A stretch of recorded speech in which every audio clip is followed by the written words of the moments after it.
자, 2월달 설날 끝나고 지금 이 시즌 날씨가 선선해지는 시기입니다. 자, 이때부터 무조건 준비하셔야 할 게 있는데요. 바로 마늘과 양파 관리입니다. 오늘 저와 함께 마늘과 양파 어떻게 관리해야 하는지 이 대음의 정직하니 알려드리도록 하겠습니다. 보시기 전 좋아요와 구독 부탁드리겠습니다.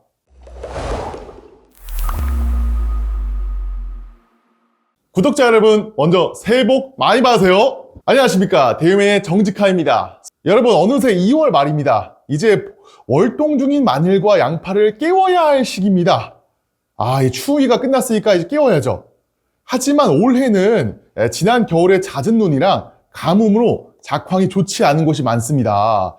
관행대로 무작정 비료를 주셨다가는 오히려 해가 될 수도 있습니다.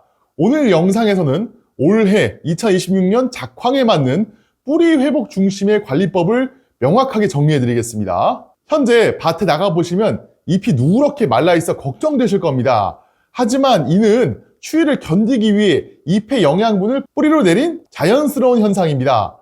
뿌리만 건강하다면 기온이 오를 때 금방 새순이 돋아나니 너무 염려하지 않으셔도 됩니다. 중요한 것은 지금부터의 관리입니다.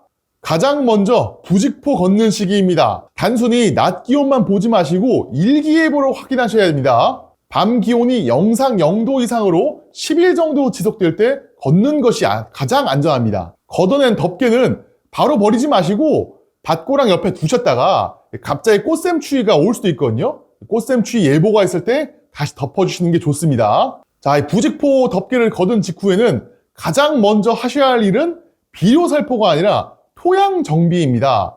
겨울 동안 흙이 가라앉아 멀칭 비닐 구멍이 벌어져 있을 겁니다. 이 틈으로 찬바람이 들어가면 뿌리가 냉해를 입습니다. 고랑에 흙을 퍼서 비닐구멍을 꼼꼼하게 메워주시기 바랍니다. 다음은 서리빨 피해 확인입니다. 땅이 얼었다 녹기를 반복하며 마늘이나 양파가 흙 위로 솟구쳐 올라간 경우가 있습니다. 뿌리가 공중에 떠 있으면 말라 죽게 됩니다. 발견 즉시 발로 지그시 밟아주거나 흙을 덮어 뿌리가 땅에 밀착되도록 조치해주세요. 정비가 끝났다면 영양 관리를 해야 합니다. 보통은 바로 추비를 하시지만 올해는 내 밭의 작물 상태를 먼저 진단하셔야 합니다. 뿌리가 약한 상태인지 튼튼한 상태인지에 따라 처방이 달라지거든요. 뿌리가 약한 상태에서 고농도의 비료를 주면 삼투압 현상으로 인해 작물의 수분이 비료 쪽으로 빠져나갑니다. 이는 작물을 탈수 상태로 만들어 고사시킬 수 있습니다. 따라서 생육이 부진하다면 비료보다는 뿌리 활력을 높이는 것이 우선입니다. 작물이 비실비실하고 뿌리가 약하다면 대유 뿌리나라나 뿌리나라 골드를 처방합니다. 식물 뿌리 발달에 필수적인 영양물질이 함유되어 있어 회복을 돕습니다. 이때 잎에 뿌리기보다는 물과 희석하여서 뿌리 쪽 흙을 흠뻑 적셔주는 관주 처리를 하셔야 효과가 빠릅니다. 뿌리나라 제품군에는 아미노산, 해조 추출물, 비타민 등 뿌리 세포 분열을 돕는 성분이 가득합니다. 약해진 뿌리를 빠르게 회복시키고 초기 생육을 왕성하게 만들어줄 것입니다. 자, 사용 방법은 150평당 600에서 900ml를 희석해서 7일에서 10일 간격으로 관주해주세요. 반대로 작물이 겨울을 잘 나고 튼튼하다면 본격적인 성장을 위해 1차 추비를 진행합니다. 이때 여러 비료를 섞는 번거로움 없이 균형 잡힌 성장을 돕는 올인원 비료 사용을 추천합니다. 추천 제품은 대유 블루인맥스입니다. 질소, 인산, 칼리뿐만 아니라 붕소, 몰리브덴 같은 미량 요소, 그리고 키토산과 해조 추출물까지 함유된 고기능성 비료입니다. 초기 생육 증진은 물론 병해에 대한 저항성을 길러주는 데 탁월합니다. 비료 살포의 최적기는 비 오기 직전입니다. 빗물에 비료가 녹아 흙 속으로 스며들어야 흡수가 잘 됩니다. 비 소식이 없다면 살포 후 반드시 물을 뿌려 녹여주셔야 합니다. 또한 잎 사이에 비료 알갱이가 끼면 잎이 타들어갈 수 있으니 털어주시는 것이 좋습니다. 기온이 오르면 작물만 깨어야 하는 것이 아닙니다. 땅 속의 해충과 병균도 활동을 시작합니다. 고자리파리, 뿌리응애 등은 땅 속에서 뿌리를 가해야 하므로 지금 방제하지 않으면 봄철에 큰 피해를 입을 수 있습니다. 효과적인 방제를 위해서는 잎제를 사용하시거나 관주 처리를 해야 됩니다.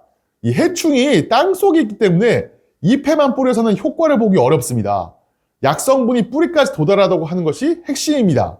안전하고 효과적인 충해 관리를 위해 대유 총진싹 잎제를 추천합니다. 토양 속에 숨어있는 번데기와 유충을 관리하는 데 특화된 제품입니다. 총진싹은 백강균과 비티균 두 가지 미생물을 활용합니다. 해충의 표피를 뚫고 들어가거나 섭식 시 장기를 손상시켜 제어하는 원리입니다. 토양 미생물을 활용하므로 작물 잔류 걱정 없이 안전하게 사용하실 수 있습니다. 또한 비료만큼 중요한 것이 바로 물입니다. 지난 겨울 가뭄으로 토양이 매우 건조한 상태입니다. 부직포를 거둔 후 충분히 물을 주시면 지혈을 시켜주고 생육을 촉진하는 보약이 됩니다. 투명 비닐을 사용하신 경우 비닐 속 잡초가 이미 자라고 있을 겁니다. 잡초는 작물의 영양분을 빼앗고 병해충의 서식처가 됩니다. 지금 보일 때 뽑아주거나 흙으로 덮어 초기에 제압하셔야 합니다. 향후 2차, 3차 출비는 3월 중순과 4월 중순에 진행합니다. 이때는 질소량을 줄이고 칼리와 칼슘 비율을 높여야 합니다. 그래야 마늘과 양파의 알이 단단해지고 저장성이 좋아집니다. 질소가 다시 알이 물러질 수 있으니까 주의 바랍니다. 자, 오늘 내용 핵심 정리해 드리겠습니다. 첫째, 일기예보 확인 후 밤 기온이 영상일 때 덮개를 걷습니다. 둘째, 비닐 구멍을 메우고 서리발은 밟아줍니다. 셋째, 생육이 부진하면 뿌리나라 관주, 튼튼하면 블루인맥스를 추비합니다. 넷째, 총진싹 잎제로 토양 해충을 관리하고 충분히 물을 줍니다. 자, 농사는 타이밍과 정성입니다. 시작이 조금 늦었더라도 오늘 알려드린 대로 뿌리부터 튼튼하게 관리하시면 올해 풍년 농사 문제 없습니다.